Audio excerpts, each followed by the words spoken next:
जय मातृशक्ति। माँ जगदम्बे जगज्जननी माँ के चरणों में प्रणाम करते हुए नवरात्र क्रम में आपका स्वागत है। आज नवरात्र विशेष में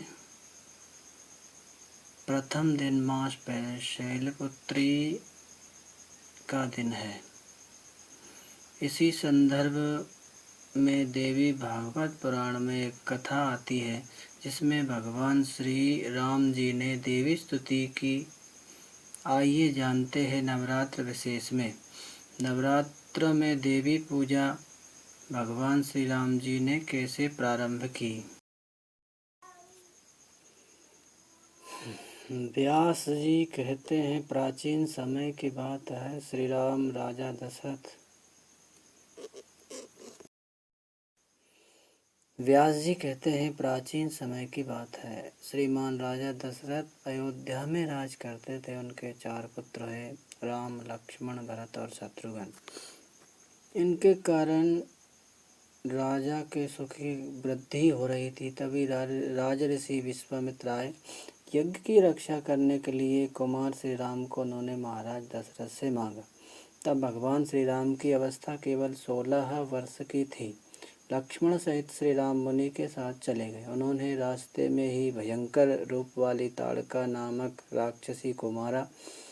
यज्ञ की रखवाली करते हुए श्री राम ने पापी स्वभाव के भी प्राण हर लिए। मारीच को भी मृत प्राय करके बाण के सहारे दूर फेंक दिया। इस प्रकार मुनि यज्ञ की रक्षा के गुरुतर कार्य को उन्होंने सहज ही संपन्न किया। फिर श्री राम, लक्ष्मण और विश्वामित्र ये सभी मिथिला के लिए प्रस्थित हुए। मार्ग में इन्होंने अहिल्या का शाप से उद्धार किया। फिर श्री राम और लक्ष्मण विश्वामित्र जी के साथ जनकपुर में पहुँचे। वहाँ भगवान शंकर के धनुष को जिसे तोड़ने के लिए जनक ने प्रतिज्ञा की थी, तोड़ दिया। तदंतर लक्ष्मी की अंशभूता जानकी जी का भगवान श्री राम जी के साथ विवाह हुआ। महाराज जनक की एक दूसरी पुत्री उर्मिला थी, उसे उन्होंने लक्ष्मण को सौंप दिया। उत्तम लक्षणों से संपन्न सुशील भरत एवं शत्रुघ्न ये दोनों भाई कुशध्वज की कन्याओं के पति बने। महाराज दशरथ ने देखा, मेरा पुत्र राम राज्य संभालने के योग्य हो गया है। अतः उनके मन में भगवान राम पर राज्य का भार डालने की इच्छा हुई। राज्याभिषेक की तैयारी होने लगी। उन्हें देखकर कैकेयी ने महाराज दशरथ से अपने पहले के 2 वर मांगे। महाभाग भरत को राजा बनाया जाए, यह मांगा, और दूसरा वर था कि श्री राम 14 वर्ष के लिए बन जाए। तदंतर कैकेयी के कथनानुसार सीता और लक्ष्मण के सहित भगवान राम दंड कारण्य में पधार गए। भगवान राम पंचवटी में निवास कर रहे थे। वहाँ रावण की छोटी बहन शूर्पणखा आई। कामदेव उसे सता रहा था। लक्ष्मण ने उसे दंडित कर कुरूप बना दिया।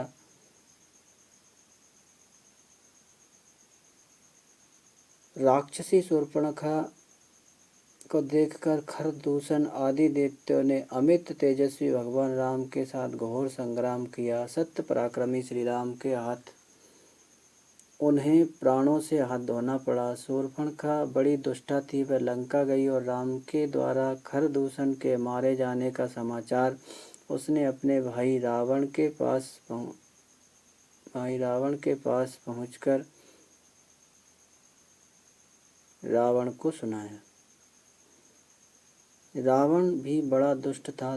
तुरंत रथ पर बैठा और मारीच के स्थान पर चला गया। मारीच बड़ा मायावी था। सीता को लुभाने के लिए सोने का मृग बनकर जाने के लिए रावण ने उसे आज्ञा दी। वह मायावी राक्षस तुरंत स्वर्णमय मृग बनकर सीता के सामने पहुंचा। देखकर देव की प्रेरणा से विवश हो भगवती सीता ने राम से कहा, स्वामी, इस मृग चर्म को लाने की कृपा कीजिए। भगवान श्री राम ने हाथ में धनुष बाण उठाया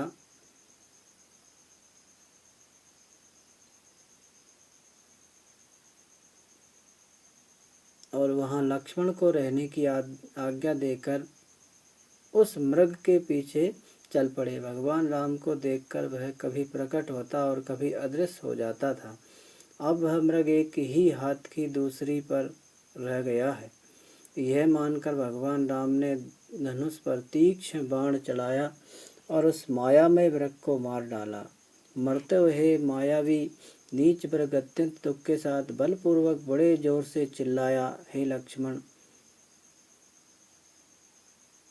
अब मैं मारा गया। वह चिल्ला रहा था, तभी उसका वह गगनभेदी शब्द सीता ने सुन लिया। यह राघवेंद्र की करुणा पुकार है, यह सुनकर वे घबरा गई।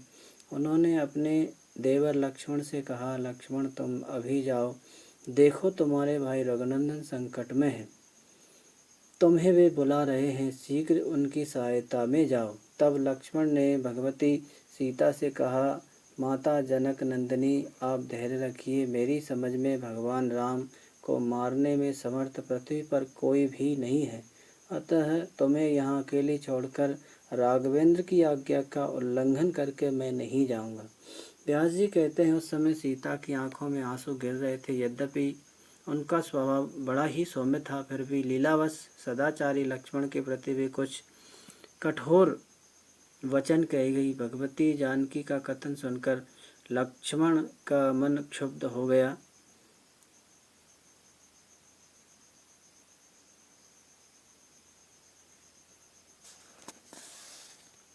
कुछ समय तक वे चुप रहे। पुनः जानकी से कहा, क्षितिजे, आपने मेरे प्रति कितने कठोर वचन कह डाले, इतनी अहितकर बात आपके मुख में क्यों निकल रही है, इसका अंतिम परिणाम मेरी समझ में आ गया। राजन इस प्रकार कहने के पश्चात वीरवर लक्ष्मण सीता को वहीं छोड़कर अपने भाई श्री राम को खोजते हुए चल पड़े। उनके जाते उस आश्रम में रावण का प्रवेश हुआ। रावण ने माया से अपना भिक्षुक वेश बना रखा था। जानकी जी ने उस दुरात्मा रावण को सन्यासी समझकर आदर पूर्वक उसके सामने भोजन सामग्री उपस्थित की। तब उस नीच रावण ने मधुर स्वर में सीता से पूछा, प्रिय, तुम देव कन्या के समान श्रेष्ठ प्रतिभा वाली हो, तुम्हें ऊंचे महलों में रहना चाहिए, मुनि पत्नी की भांति इस निर्जन वन में तुम्हारे रहने का क्या कारण है। व्यास जी कहते हैं, रावण के उक्त कथन को सुनकर जनक कुमारी जानकी उत्तर देने लगी। सीता जी ने कहा, समृद्धिशाली महाराज दशरथ के 4 पुत्र हैं। उनमें सबसे बड़े पुत्र, जिनके राम नाम से प्रसिद्धि है, मेरे पतिदेव हैं। उन्हीं के बाहुबल से सुरक्षित मैं इस निर्जन वन में रहती हूँ। सुवर्णमय मृग देखकर उसे मारने के लिए अभी मेरे पतिदेव गए हैं। मेरे पतिदेव और देवर दोनों महानुभाव अब आते ही होंगे। आप सन्यासी के वेश में इस जंगल में पधारे हुए कौन हैं? रावण ने कहा, मैं लंका का समृद्धिशाली राजा रावण हूँ। सुंदरी, तुम्हें पाने के लिए मैंने ऐसा रूप बना लिया है, अतः अब तुम उस मानव पति को छोड़कर मुझे नरेश को अपना स्वामी बनाओ। तुम इस वन में रहती हो, यह सुनकर मैं यहाँ आया हूँ। अब तुम मेरे परिश्रम को सफल बनाने की कृपा करो। व्यास जी कहते हैं, रावण के ये कुत्सित वचन सुनकर माता जानकी ने कहा, पुलस्त कुमार रावण, तो काम के चंगुल में फंसकर क्यों इस प्रकार की घृणित बातें कर रहा है। महाराज जनक के कुल में मेरा जन्म हुआ है। रावण, तू लंका चला जा, भगवान राम तुझे अवश्य मारेंगे, यह बिल्कुल निश्चित बात है। इस प्रकार कहकर भगवती जानकी पर्णशाला में जहाँ अग्नि स्थापन किया हुआ था चली गई। तत्पश्चात रावण असली रूप में आकर पर्णशाला के पास पहुँच गया और उसने बलपूर्वक सीता को पकड़ लिया और रथ पर बैठा कर वह तुरंत चल पड़ा। जाते समय मार्ग में अरुण नंदन जटायु ने उसे घेर लिया। फिर उस वन में ही रावण और जटायु का भयंकर युद्ध आरंभ हो गया। रावण के हाथों जटायु मारा गया और राक्षस रावण सीता को लेकर लंका चला गया। दुष्ट रावण ने अशोक वाटिका में सीता के रहने की व्यवस्था की, पास राक्षसियों का पहरा लगा दिया। उधर भगवान भी स्वर्णमय मृग को तुरंत मारकर उसे ले आश्रम की ओर बढ़े। उनकी आंखें सामने आते हुए लक्ष्मण पर पड़ी। उन्होंने लक्ष्मण से कहा, तुमने यह विषम कार्य क्यों कर डाला? सीता को असहाय छोड़कर तुम्हारे आने का क्या कारण है? क्या तुम इसी नीच की पुकार सुनकर चले आए? उस समय सीता के वचन रूपी बाण से लक्ष्मण अत्यंत दुखी थे। उन्होंने भगवान राम से कहा, प्रभु समय बलवान है, उसी की प्रेरणा से मैं यहाँ आया हूँ। फिर श्री राम जी और लक्ष्मण दोनों पर्णशाला में गए। उनके दुख की सीमा न रही। खोजते हुए वे उस स्थान पर पहुँचे जहाँ पक्षीराज जटायु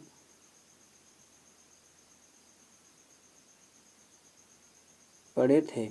जटायु ने कहा, रावण द्वारा जनक नंदिनी जानकी हरी गई है। मैंने उस नीच राक्षस को रोक लिया था, परंतु अंत में उसकी शक्ति सफल हो गई, जिससे मुझे मरणासन्न में लेट जाना पड़ा। इस प्रकार कहने के पश्चात जटायु के शरीर से प्राण प्रयाण कर गए। भगवान के स्पर्श से उसका शरीर पवित्र हो चुका था। राम और लक्ष्मण ने अपने हाथों से पक्षीराज की पारलौकिक क्रिया संपन्न की। निरंतर वे वहां से आगे बढ़े। फिर उन्होंने कदम्ब को मारकर उसका शाप से उद्धार किया। कदम्ब के प्रस्ताव पर ही सुग्रीव से भगवान श्री राम की मित्रता हुई। बाली श्री राम जी के हाथों से मारा गया। कार्य साधन कराने की आशा से श्री राम ने किष्किंधा का वह उत्तम राज सुग्रीव को सौंप दिया। एक समय की बात है, सीता के विरह से अत्यंत व्याकुल होकर भगवान श्री राम ने लक्ष्मण से कहा, सौमित्रे, जानकी का कुछ भी पता न चला। जानकी के बिना अयोध्या में मैं पैर ही न रखूंगा। सौमित्रे, तुम भी राजसी भोग का परित्याग करके दुर्देव की प्रेरणा से मेरे साथ निकल पड़े। जानकी अपने प्राणों को त्याग देगी, किंतु रावण के अधीन नहीं होगी। यह बिल्कुल निश्चित बात है। वीर लक्ष्मण, कदाचित जानकी का जीवन समाप्त हो गया तो मेरे भी प्राण शरीर से बाहर निकल जाएंगे। इस प्रकार कमल लोचन भगवान श्री राम विलाप कर रहे थे। इतने में ही महाभाग नारद ऋषि आकाश से उतर आए। उन्हें आया देखकर अमित तेजस्वी श्री राम पूजा करके उपरांत हाथ जोड़कर खड़े हुए। मुनिवर नारद ने प्रीतिपूर्वक उनसे कुशल पूछा, साथ ही कहा, राघव, तुम साधारण जनों की भांति क्यों इतने दुखी हो? दुरात्मा रावण ने सीता को हर लिया है, बात तो मुझे ज्ञात है। अपने मस्तक पर मंडराती हुई मृत्यु को न जानने से ही मोहवश उसकी इस कुकार्य में प्रवृत्ति हुई है। रावण का निधन ही तुम्हारे अवतार का प्रयोजन है, इसलिए सीता का हरण हुआ है।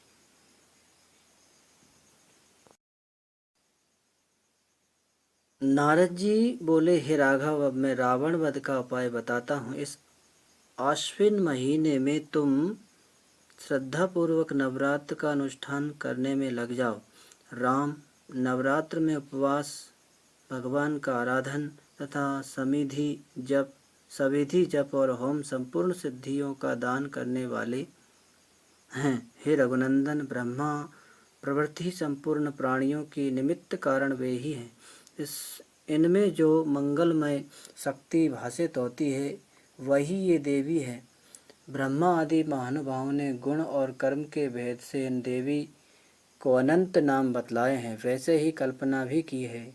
भगवान राम ने कहा, विप्रवर, आप इस व्रत का समुचित विधि बतलाने की कृपा करें, क्योंकि अब मैं प्रीतिपूर्वक श्री देवी की उपासना करना चाहता हूँ। महर्षि नारद बोले, राम, समतल भूमि पर एक सिंहासन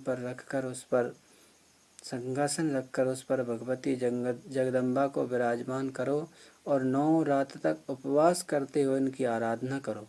पूजा सविधि होनी चाहिए। राजन, मैं इस कार्य में आचार्य का काम करूँगा, क्योंकि देवताओं का कार्य शीघ्र सिद्ध हो सके, इसलिए मेरे मन में प्रबल उत्साह हो रहा है। व्यास जी कहते हैं, परम प्रतापी भगवान राम ने व्रती रहकर विधि विधान के साथ देवी पूजन किया। उस समय आश्विन मास आ गया था। उत्तम किष्किंधा पर्वत पर यह व्यवस्था हुई थी। 9 दिनों तक उपवास करते हुए भगवान श्री राम ने श्रेष्ठ व्रत को संपन्न करने में संलग्न रहे। विधिवत होम पूजन आदि की विधि भी पूरी हो गई। अष्टमी तिथि को आधी रात के समय भगवती प्रकट हुई। उन्होंने श्री राम लक्ष्मण को दर्शन दिए। दोनों भाइयों के प्रति मेघ के समान गंभीर वाणी में वे कहने लगी। देवी ने कहा, श्री राम, अब मैं तुम्हारे व्रत से अत्यंत संतुष्ट हूँ। तुम भगवान नारायण के अंश से प्रकट हुए हो। रावण वध के लिए देवताओं के प्रार्थना करने पर ही तुम अवतरित हुए हो। राजन, अत्यंत बलशाली ये सभी वानर देवताओं के ही अंश हैं। ये तुम्हारे सहायक होंगे। इन सब में मेरी शक्ति निहित है। इस वसंत ऋतु के नवरात्र में असीम श्रद्धा के साथ उपासना में तत्पर हो जाओ। तदंतर पापी रावण को मारकर सुखपूर्वक राज भोगो। व्यास जी कहते हैं, इस प्रकार कहकर भगवती अंतर ध्यान हो गई। भगवान राम के मन में प्रसन्नता की सीमा न रही। नवरात्र व्रत समाप्त करके दशमी के दिन भगवान राम ने यात्रा कर दी। प्रस्थान के पूर्व विजयदशमी पूजा का कार्य संपन्न किया।